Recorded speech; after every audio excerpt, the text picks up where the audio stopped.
শিয়াল আসলো। আচ্ছা, এরপর লায়ন আসলো। আচ্ছা, আর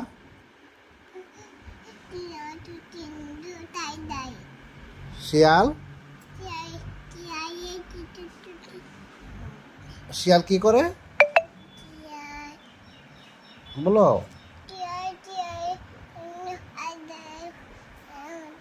সিংহের কাছে যায়। এরপরে সিংহ শিয়ালকে কি করে? বাবাব দেয়। আচ্ছা, কেমন করে বাবাব দেয়?